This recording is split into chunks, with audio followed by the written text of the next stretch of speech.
Bonjour, bienvenue sur le plateau de Bâti-Journal TV. Nous sommes à Angers, Congrès international du bâtiment durable, Cities to Be, et avec moi Simon Davis. Bonjour. Bonjour. Vous êtes vice-président de la fondation AIA. Est-ce que vous pouvez nous dire rapidement qui est cette fondation ? Tout à fait. Alors, la fondation Architectes-Ingénieurs Associés, la fondation AIA, elle s'occupe des liens entre architecture, santé et environnement. On mène une véritable approche prospective sur la ville en interrogeant ces interactions entre ces trois composantes et pas en les traitant indépendamment. Voilà. Et vous êtes donc co-auteur d'un livre qui s'appelle Bien vivre la ville, vers un urbanisme favorable à la santé. Et donc on va parler de ville et de santé. Exactement. Avec vous. Donc quel est le lien justement ville et santé ? Alors avant de répondre à cette question, il faut bien préciser ce qu'on entend par santé. Nous, c'est vraiment une définition de la santé positive, c'est-à-dire pas juste l'absence de maladie, mais véritablement l'ensemble des conditions, des processus actifs qui participent au bien-être physique, mental, social des populations. Après, ce lien entre ville et santé, il ne date pas de l'édition de ce livre, qui est sorti l'année dernière. Il y a longtemps qu'il y a des villes et il y a longtemps qu'il y a des interactions entre les deux. Tout à fait. La ville, en fait, a toujours réagi et s'est toujours adaptée à des grands enjeux sanitaires. On peut ainsi voir les travaux d'Haussmann comme une réponse assez radicale aux problématiques de choléra qu'on avait à Paris. On peut voir l'émergence des sanatoriums en architecture comme une réponse opérationnelle à la problématique de tuberculose, par exemple. On peut voir la piétonisation des rues aujourd'hui comme une réponse à la problématique d'enjeux cardiovasculaires, de maladies cardiovasculaires. Et la question que l'on pose dans ce livre, qui fait d'abord un examen un peu historique de ces liens pour ensuite s'intéresser bien sûr à des esquisses de solutions, c'est justement comment, avec les grands enjeux sanitaires qui nous attendent, qui sont à la fois l'adaptation au changement climatique et la transition socio-démographique, l'émergence de maladies chroniques notamment, comment est-ce qu'on pense l'urbanisme pour demain avec ces enjeux que l'on commence à maîtriser ? Alors c'est la question que je vais vous poser, parce que c'est celle qui nous intéresse, c'est comment on fait, alors il faudrait mettre en place, ou en tout cas comment on réfléchit à ces questions aujourd'hui.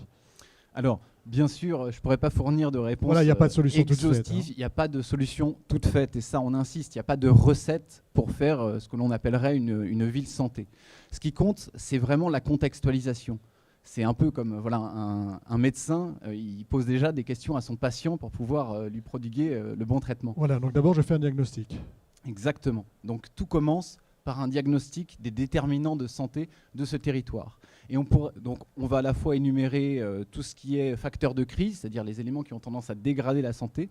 On va regarder également les vecteurs de bien-être et on va s'appuyer sur cette singularité pour vraiment développer une réponse totalement endogène, totalement adaptée au contexte de l'opération. On peut peut-être donner quelques exemples. Voilà, c'est ce que j'allais vous dire. Allons-y, donnez-nous un exemple sur, par exemple, les problèmes respiratoires dont on entend beaucoup parler.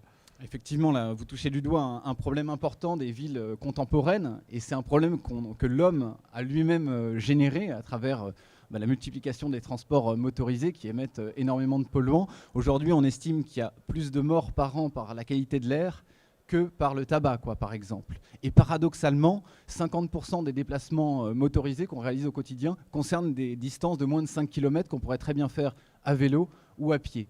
Donc penser une ville avec moins de pollution de l'air, c'est garantir l'aménité des parcours de ses utilisateurs et donner peut-être une place moins grande à l'automobile. Sur un centre comme Angers, par exemple, on estime qu'à peu près 80% des surfaces sont occupées par la voiture. Et donc le piéton, il est un petit peu, quelque part, défavorisé dans cette logique-là, même si ça a tendance à s'améliorer. Et le fait que la voiture soit à peu près un peu au centre, finalement, moi je prends plus facilement ma voiture, tout simplement. Voilà. Le cadre de vie, il peut inciter à certaines pratiques vertueuses, à l'activité physique.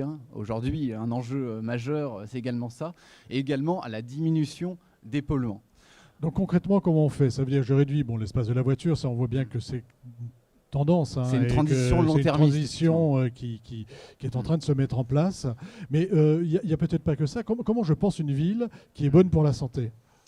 Eh bien, en fait, en attendant effectivement qu'on réduise l'utilisation effective de la voiture, on peut déjà se donner des outils, avec les outils numériques existants, pour regarder de manière différenciée les niveaux de pollution en fonction des quartiers, en fonction des morphologies urbaines. Et dans notre programmation de la ville, dans notre définition des usages, on peut prendre en compte ces niveaux-là. pour par exemple implanter le jardin d'enfants, la crèche, l'EHPAD pour les populations les plus vulnérables à des endroits qui sont adaptés et faire jouer tout son rôle aussi au végétal en termes de dépollution de l'air. Voilà, donc ça c'est le côté important, ça c'est l'aspect pollution liée aux activités de transport. Est-ce qu'il y a un autre exemple qui serait un peu déconnecté de cette activité transport ?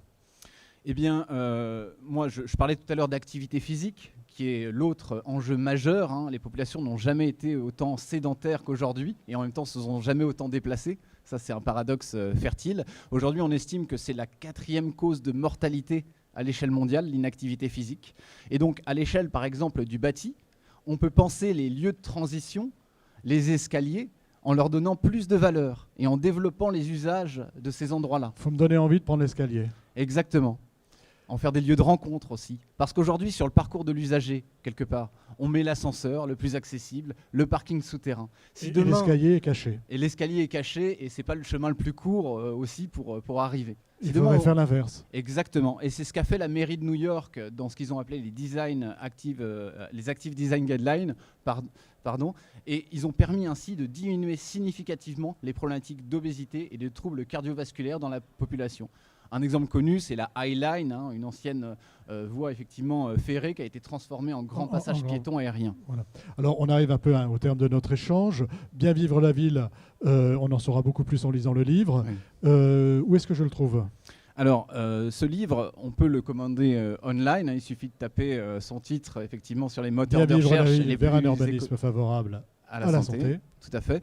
Et sinon, il se trouve en librairie spécialisée, mais également à la FNAC. Hein, ça marche plutôt bien. Ce que je n'ai pas précisé sur le livre, qui est assez important, c'est qu'il est le fruit d'une recherche avec un institut chinois d'urbanisme, avec des experts de la santé chinoise, parce que nous, on a une culture plutôt de pasteurs, c'est-à-dire de l'asepsie liée à la santé, et eux ont une culture plus tournée vers la prévention, plus tournée vers une pensée globale autour, par exemple, des modes de vie, sur la santé. Et donc cette collaboration, à l'heure où on va dire l'écologie c'est un enjeu de santé publique à l'échelle mondiale, elle a été particulièrement fructueuse et c'est ce dont on parle dans le livre. Voilà, donc je vous invite tous à lire ce livre.